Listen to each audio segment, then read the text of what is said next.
our next speaker, I don't think in his presentation, but I'm going to do a presentation all the same. This is Keith Bennett, great comrade. He's a specialist in international relations, co-editor of Friends of Socialist China. He studied Chinese history and politics at SOAS University of London, and on graduating, began a lifetime of working with China at the Society for Anglo-Chinese Understanding in 1979. He has visited China regularly since 1981, and is also deputy chairman of the 48 Group Club, bless you, whose July 1953 icebreaker mission was the first Western trade delegation to the People's Republic. Keith makes regular contributions on developments related to China in many media in the UK as well as internationally. Keith.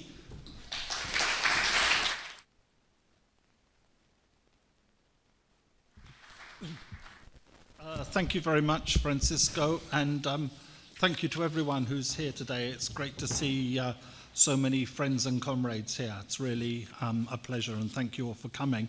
Now, this session is devoted to the theme of 80 years since the defeat of fascism, China as a force for peace and multipolarity. And I was very privileged and fortunate, as was my fellow panelist, Jenny, who will speak a little bit later after me, to witness some of that history actually being made before our eyes on September the 3rd this year at the magnificent commemoration that was held in Beijing. My day began with the wake-up call at 4:20 in the morning to get ready, but I took some pleasure from the Sky News complaining that they'd had to be in the square by 11 o'clock the previous night.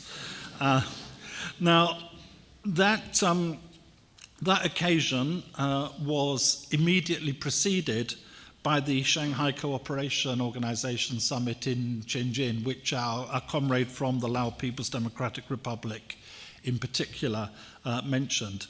But these two things, as I'll aim to show, have to be seen in conjunction with one another and as part of what I would describe as an ongoing and rapidly developing realignment of international politics today.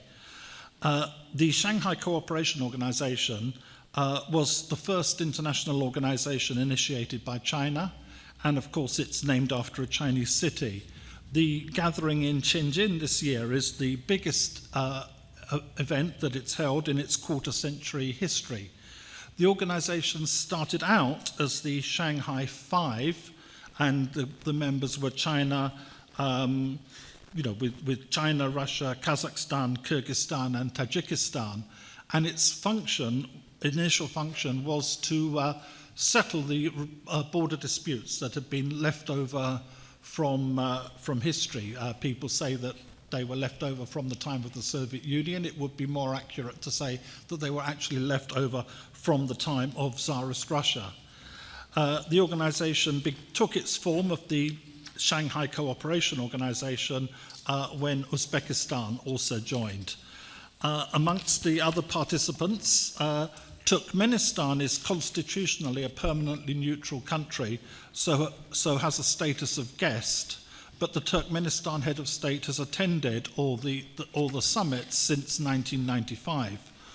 When the organization was joined as full members by India, Pakistan, and Iran and Belarus, that gave it 10 full members.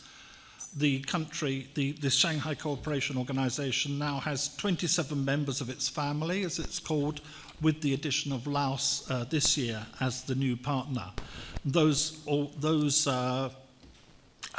members come from Asia mostly, but also from Europe and Africa. The summit streamlined the organization, with the former categories of observer countries and dialogue partners being merged into a single category of SCO partners. Having started by resolving border issues, it took up mostly security-related issues, but's now expanded to a whole range of issues, especially economic and people-to-people. At Shenzhen, the leaders agreed to set up an SCO development bank, something that was first proposed by China a decade ago and has now been finally agreed. The Shenzhen declaration from the summit is 6,000 words long, which indicates the range of issues that it addressed. Now, representing about half the world, this meeting was attended by around 20 heads of state and government. Notable among them was the Indian Prime Minister Narendra Modi, making his first visit to China in 7 years, which was prefigured by his meeting with Xi Jinping in Kazan in Russia at the previous year's summit. And this really, this is also, of course, related to India's relations with the United States, where Trump's imposition of tariffs, its insults to India regarding its economy, and his general threats related to India's energy imports from Russia and his pressure on the European Union to follow suit, have effectively upended about a quarter century of US policy, which has been to try and divide India and China. Now, the developments of the SCO also have to be seen in conjunction with those of BRICS, which is another major international body largely initiated by China some years later, with its first summit in 2009. BRICS also now has 10 full members, with Indonesia joining in January, and currently has another 10 partner countries. These numbers are almost definitely going to increase, as some 40 countries in all have expressed varying degrees of interest in becoming BRICS Plus members or partners. Trump, of course, has been attacking all the key BRICS members. China and Russia, most people will know about. I've just mentioned India. Similarly, he's launched recently very strong attacks on both Brazil and South Africa.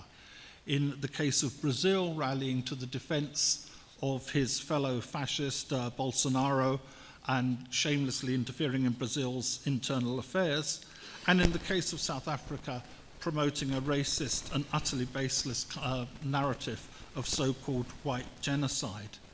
Now, behind these pretexts, although they themselves certainly reflect and embody Trump's own racist and fascist mentality, lies the question of these countries' relations with Russia and China, and not least the courageous lead taken by South Africa in leading the international legal charge against Israel's genocide against the Palestinian people.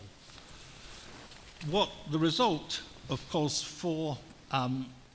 of Trump's meddling has been, as the saying might go, to make BRICS great again as they rediscover their common situation, tasks, and development needs.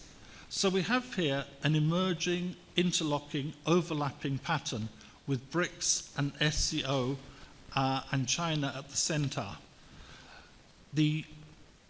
This summit, which took place on August the 31st to September 1st, was of course immediately followed by the September 3rd commemorations in Beijing, attended by 26 heads of state and government. Of course, a number of them attended both events, but by no means all.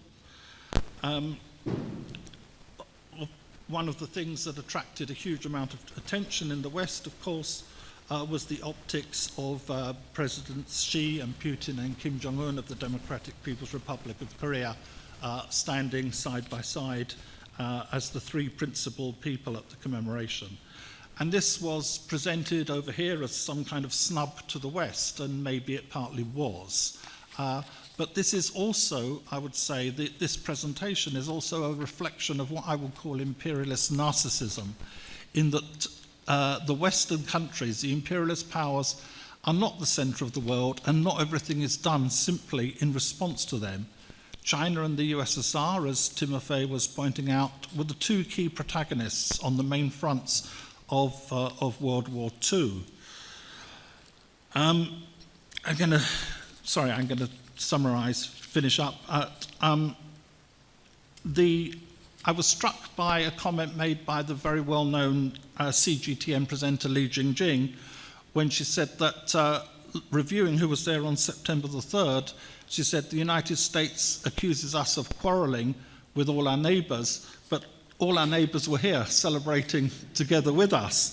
And I would say just contrast that with the situation of the United States, particularly under the present administration, with Trump's threats to annex Canada, to its dispute with another NATO member, Denmark, over Greenland, and its shameless threats against Venezuela and the bombing of Venezuelan vessels in the Caribbean in total violation of any pretense of international law.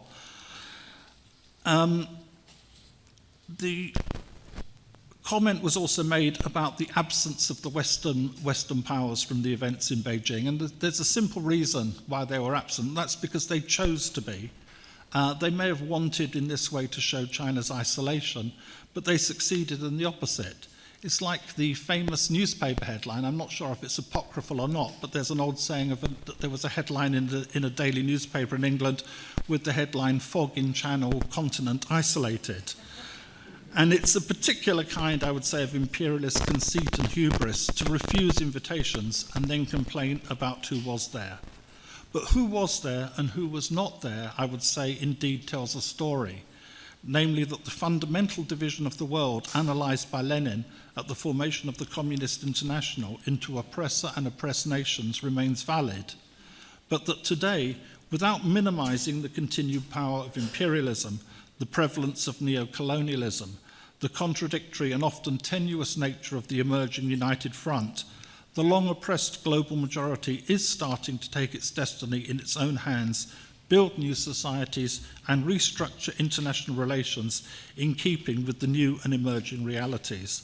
And China is at the centre of this process, driving what Xi Jinping frequently describes as changes unseen in a century. And this, I would say, is the real significance of the events that took place in China at the beginning of this month. Thank you.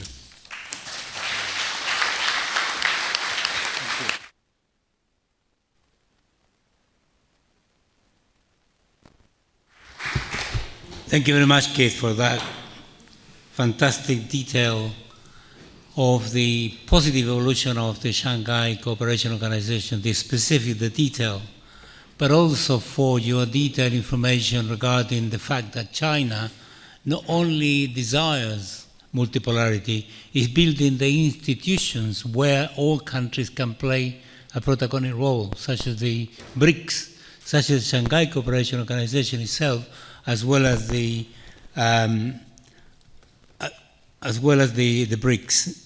the BRI. So it's quite important to understand that, and clearly the tectonic plates are moving.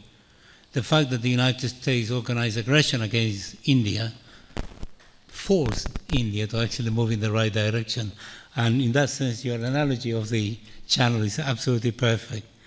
Finally, I think the question that you really indicated throughout your presentation is the United States organizing aggression, I would say war, against the rest of the world to stop multipolarity. That's really the purpose of it, because this is very dangerous things to its hegemony. Thank you very much for that.